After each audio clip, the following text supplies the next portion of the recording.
Major funding for KPBS Evening Edition has been made possible in part by Bill Howe Family of Companies, providing San Diego with plumbing, heating and air, restoration, flood and remodeling services for over 40 years. Call 1-800-BILL-HOWE or visit billhowe.com. And by the Conrad Prebys Foundation, Darlene Marco Shiley, and by the following.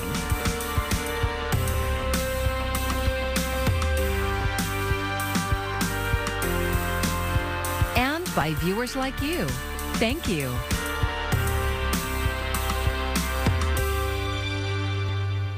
Good evening. It's Monday, August 22nd. Thank you for joining us. I'm Maya Trabulsi. From Otay Mesa to Chula Vista, it's the start of a transformation for South Bay communities. Tonight, we'll show you the work just getting started to build a new port of entry at our border.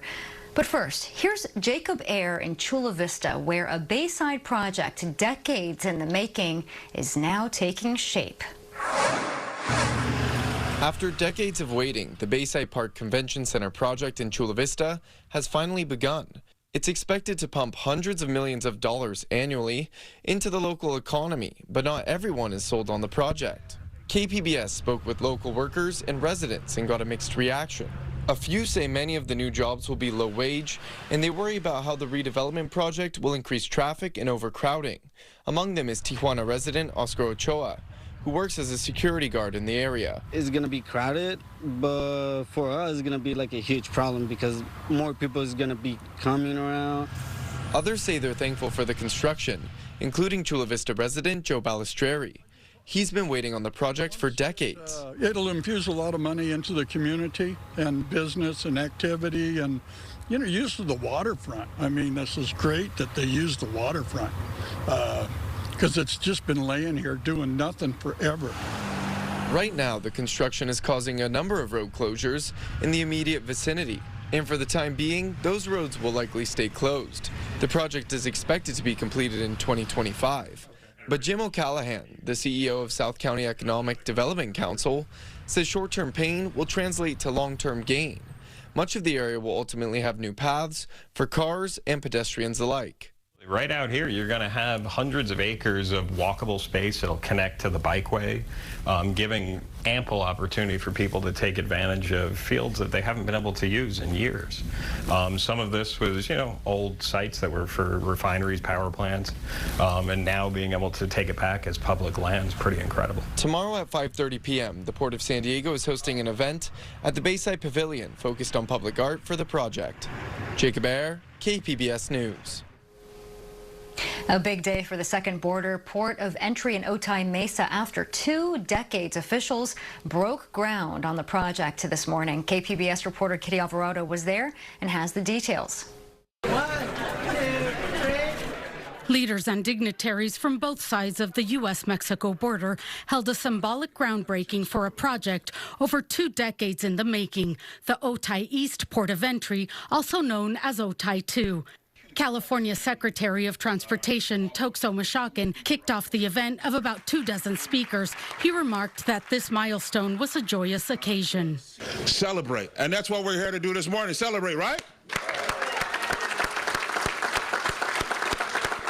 Mashakin said the $1.5 billion binational project has brought together federal, state, regional, and local stakeholders on both sides of the border.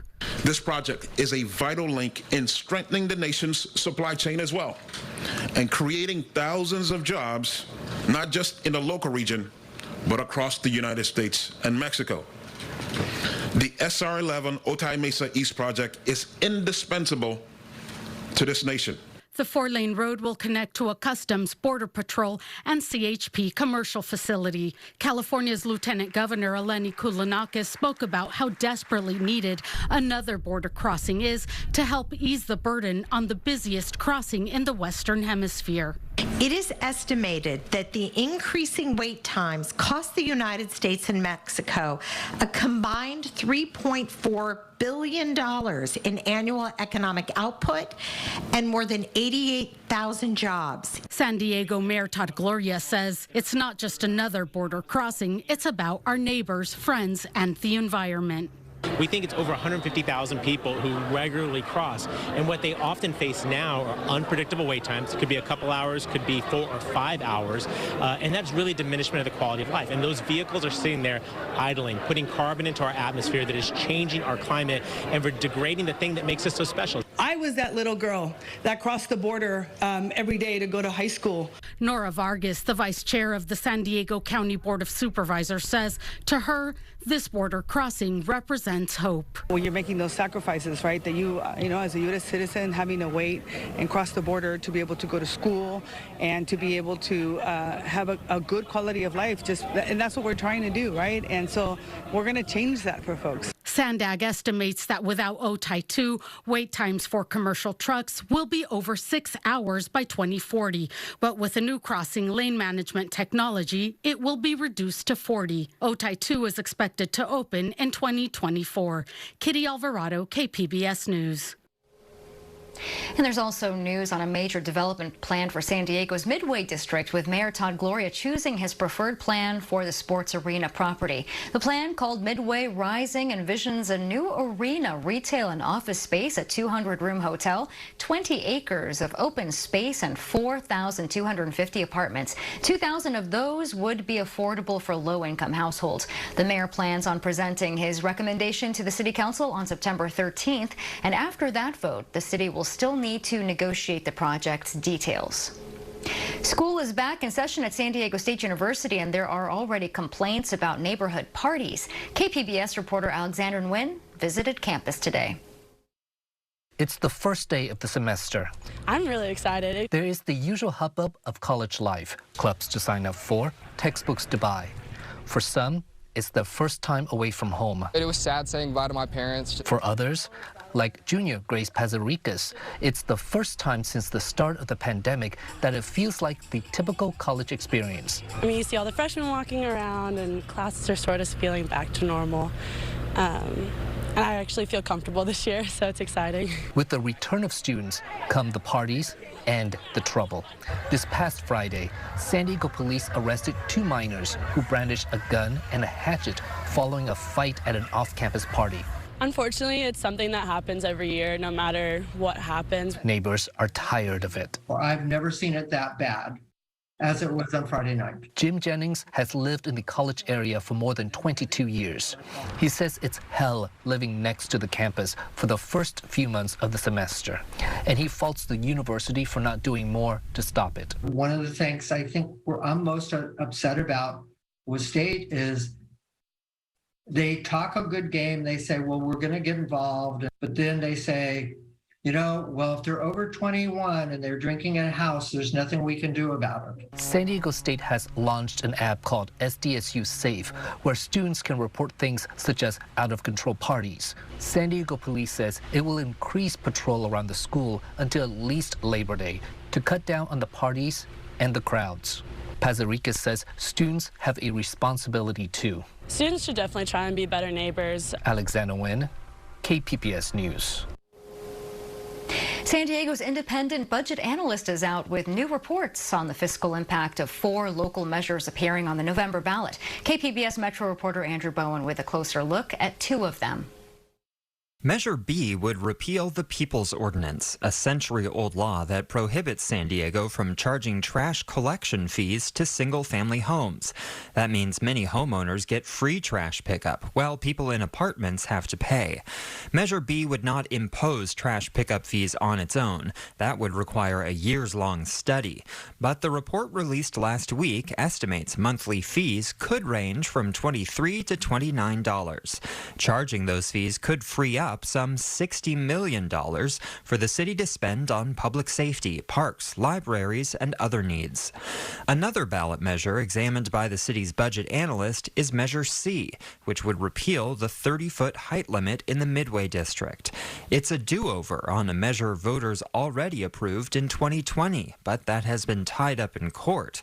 The fiscal impact of Measure C isn't entirely clear, but allowing taller buildings would speed up the redevelopment of Midway, and that will mean higher property and sales tax revenues, somewhat offset by the need for more spending on infrastructure and other city services. Andrew Bowen, KPBS News.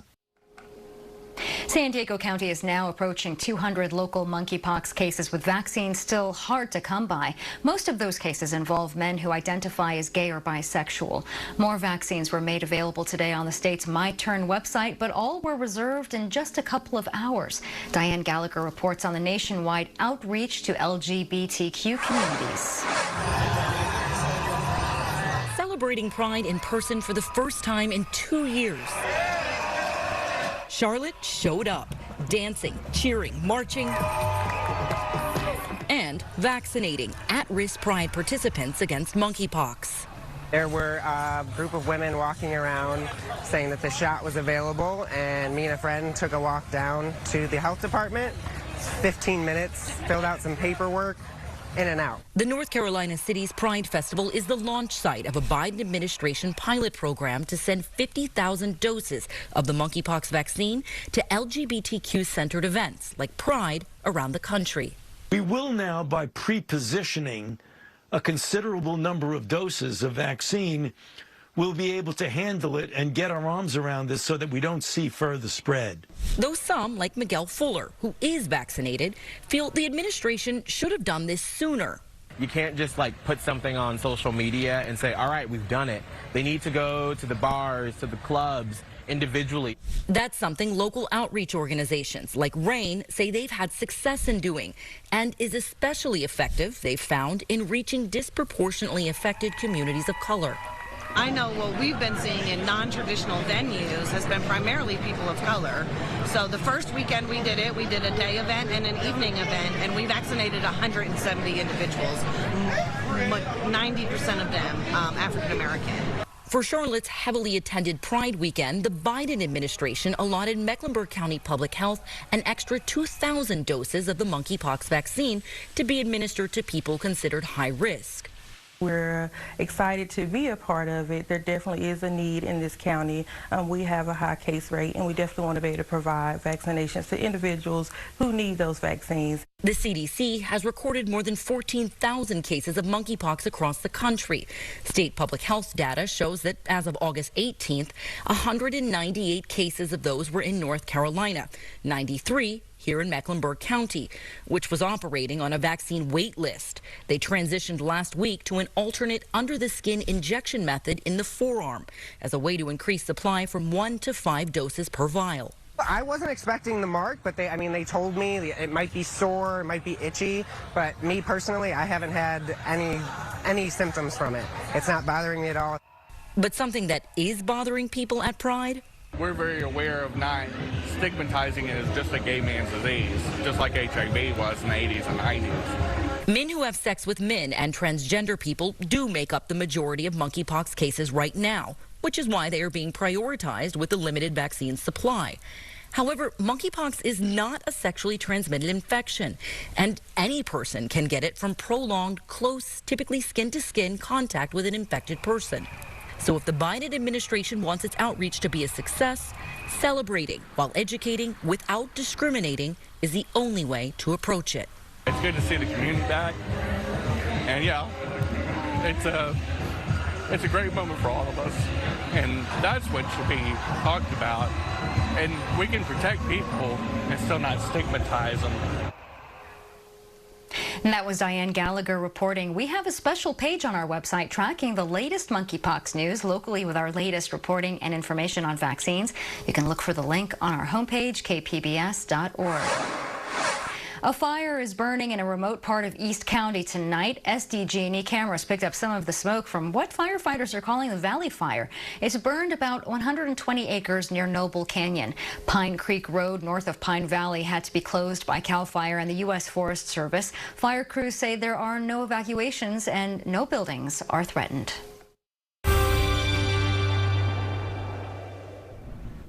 The story of our weather through the week remains pretty quiet for us. We're on the western fringes of the monsoon, which means we will have some activity, especially towards the middle of the week, Wednesday, maybe a few extra showers and thunderstorms trying to branch into some of our eastern areas. But for the most part, it is pretty quiet. The coast dealing with some morning coastal clouds, but a largely dry pattern as we move ahead. And that's just it. The water vapor capturing the mid-levels of the atmosphere, largely dry out there. Most of that coming in off of the Pacific, not anything off the coast. As you work your way farther east, you're finding a little bit of that monsoonal moisture with some of those thunderstorms that trying to put some more moisture into the atmosphere. But overall, a lot of that is staying farther east for much of our area. But as we go through tonight, could see a couple of clouds working in towards the coast, ocean side, 67 for that low. San Diego coming down to 68. And as we work our way towards Ramona, 62. Now, Tuesday, hot, dry conditions farther north for us. We're kind of stuck in between that monsoonal moisture and just the dry temperate coastline. So we will be looking pretty good across most of the region here.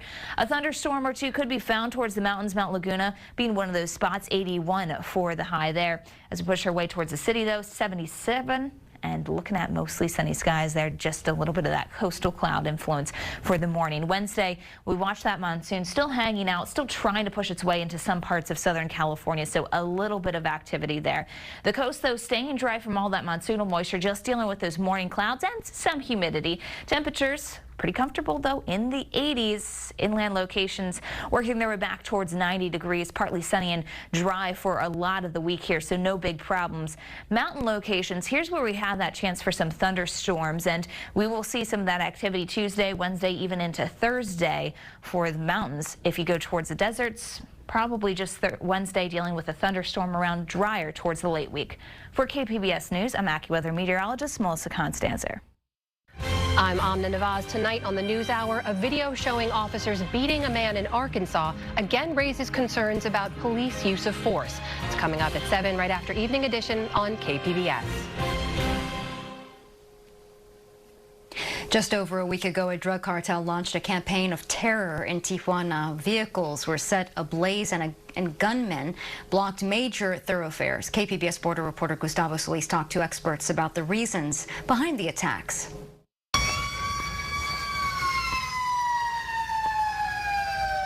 To comprehend what's happening now, you have to understand the history of Mexican cartels, and it begins in the 1970s with the Guadalajara cartel. Professor David Shirk is the director of the Justice in Mexico program at the University of San Diego.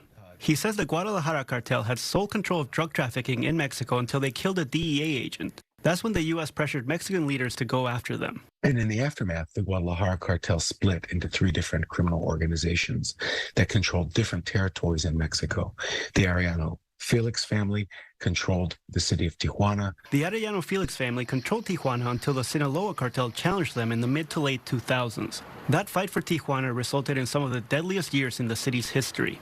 When one cartel controls a city, there's relative peace.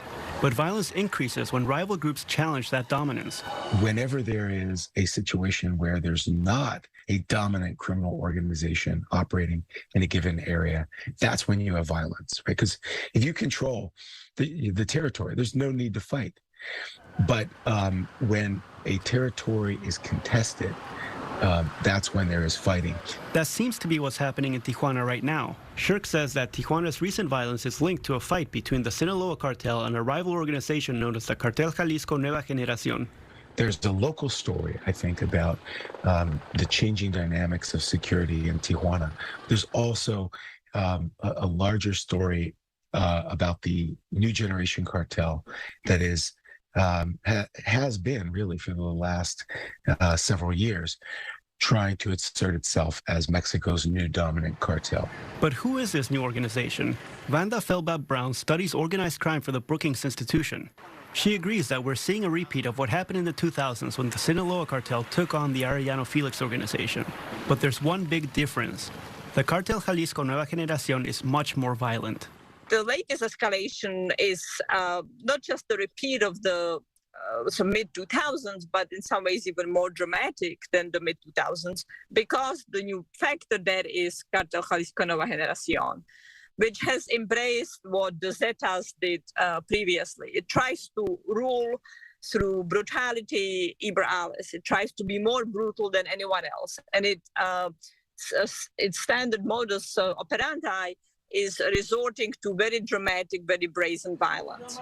Now, the Sinaloa cartel is no stranger to violence, but its leaders prefer to work behind the scenes. They try to buy off politicians and offer food and even social programs to poor communities. In contrast, Cartel Jalisco Nueva Generación used social media and public spectacles of violence to terrorize communities into submission. Between the choice of the violent criminal of the Sinaloa cartel and the violence of Cartel Jalisco Nueva Generación, life tends to be much more brutal, much more difficult under Cartel Jalisco Nueva Generación's rule. Mexican President Andrés Manuel López Obrador visited Tijuana Friday. He downplayed the violence and said the military is taking care of the issue. Right now, there are 3,000 members of the Mexican National Guard patrolling Tijuana.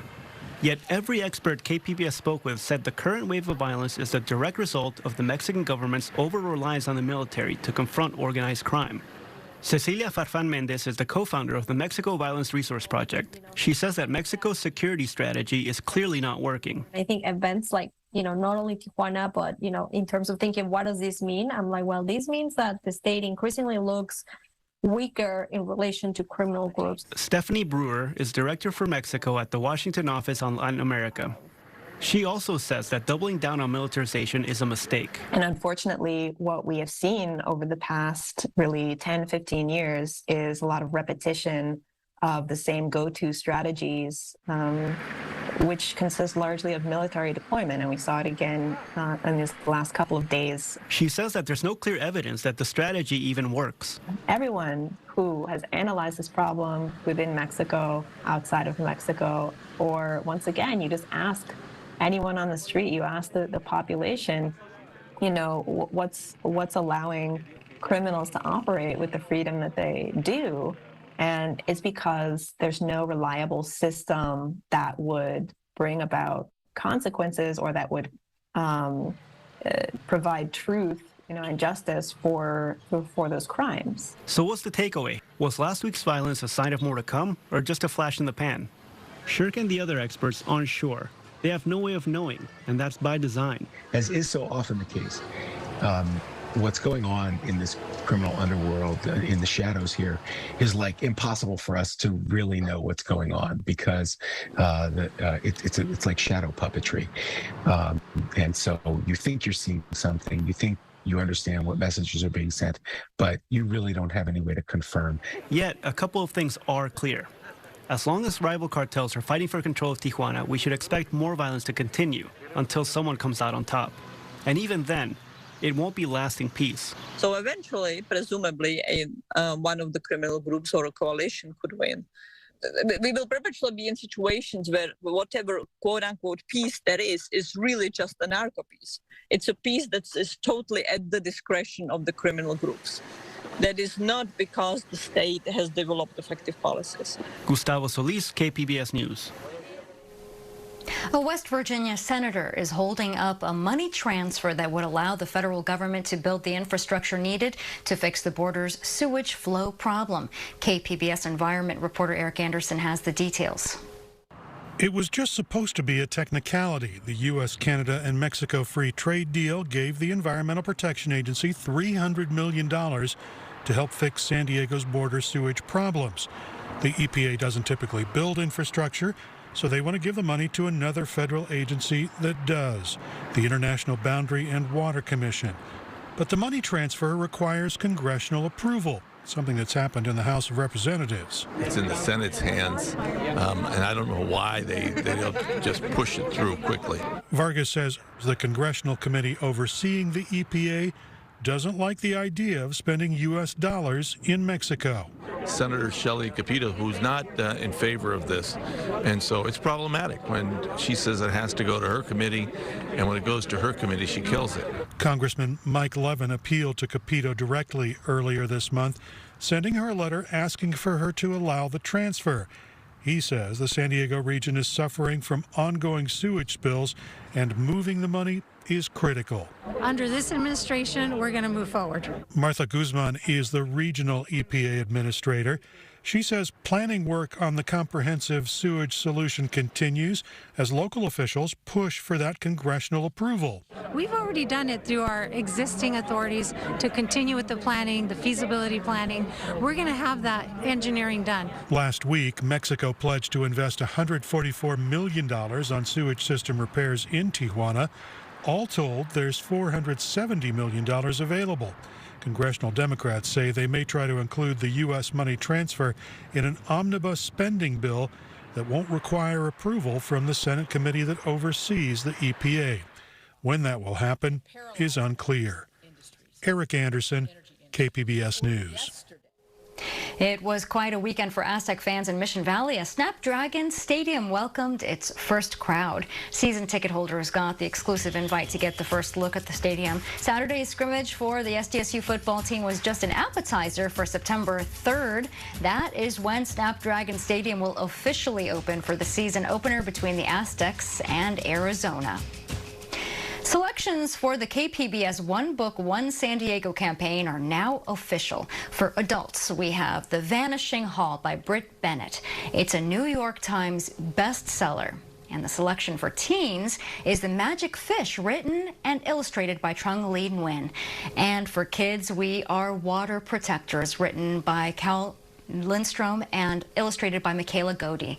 Go to the KPBS YouTube page to watch the announcement video with comments by the authors. KPBS will be partnering with local libraries and schools to put on special events over the coming year. And you can find tonight's stories on our website, kpbs.org. Thanks so much for joining us. I'm Maya C. Good night.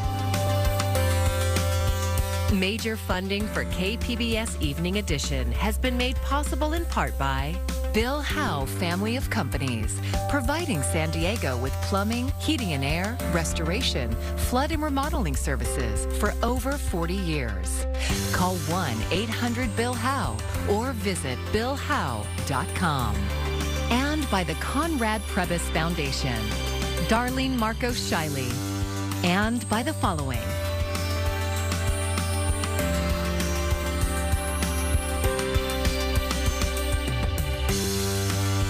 By viewers like you.